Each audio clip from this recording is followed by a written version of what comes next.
Hello musicians, don't you wish you picked a cheaper hobby?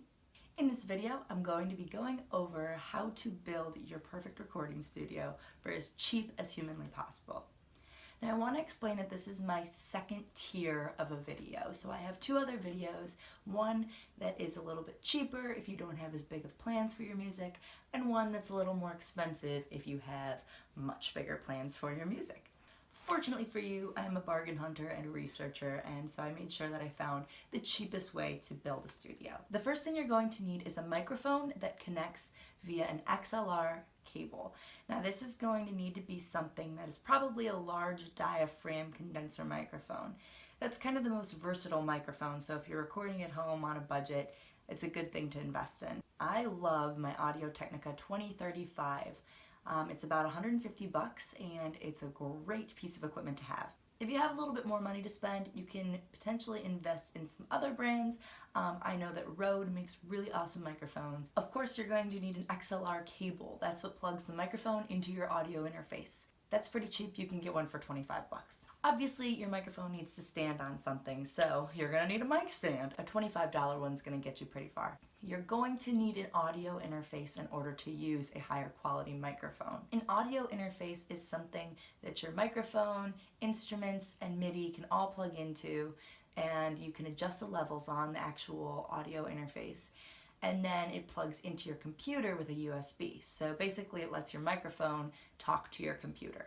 Audio interfaces range from pretty cheap to pretty expensive, and starting with very small one single port up to 10 to 20 ports. A good starting place is one with two inputs. The two suggestions that I'd have for you are what I have, the PreSonus Audio Box, or a Focusrite Scarlett 2i2. They're both about 100 bucks. Sometimes you can get bundled deals. The Scarlett tends to be a little bit more expensive, floating around $115. The reason why I chose my audio box is because it was bundled with my PreSonus Studio One software. This software was my DAW, or Digital Audio Workstation. Which brings me to the next thing you need, a DAW. There are so many options for DAWs. It kind of depends what kind of music you're recording as far as which one might seem the most appealing to you. Also, some are easier to understand and some are a little more complicated. There is a huge range when it comes to how much a DAW costs. I really like Studio One, it works really well for me, but I know there are people who are very loyal to their software.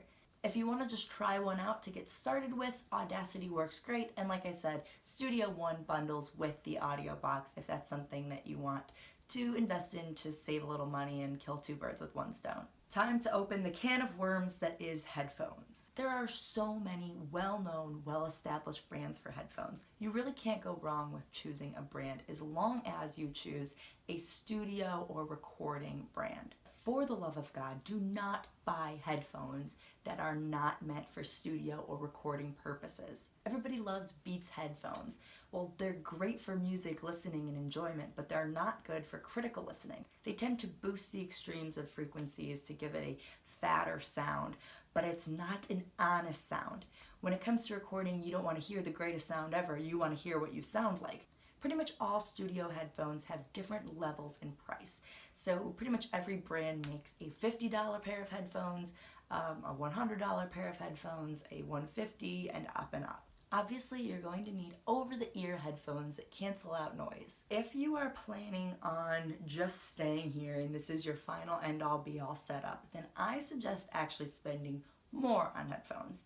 And if you're planning to upgrade in the future and you really want to do more with your music, then I actually suggest saving money and getting slightly cheaper headphones, more in the $50 to $100 range. The reason I suggest this is because if this is all you're going to do, then you can just stick with your headphones and get as good as you can with your headphones.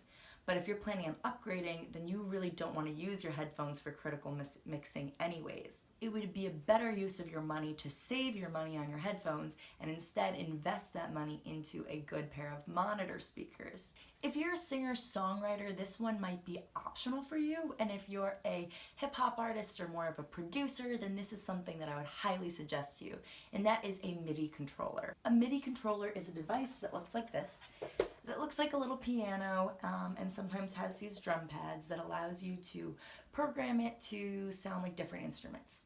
If you want to save some money, you can get a lot done with a very small MIDI controller, usually right around $100. Hopefully this all sounds good to you and you can afford this. If not, check out my last video that's kind of a tier 1, you don't have that much money to spend, but you want to start recording now. It's under $150, so it's kind of like a get started video. If this is all you can afford right now, this is a great setup for getting started, getting recording, and starting to learn the process. And then you can always upgrade in the future. You can check my next video that kind of explains how to go the step above that's really going to make a difference in your mixes. Thank you guys so much for watching. Be sure to leave questions and comments and subscribe to my channel. Thanks, guys.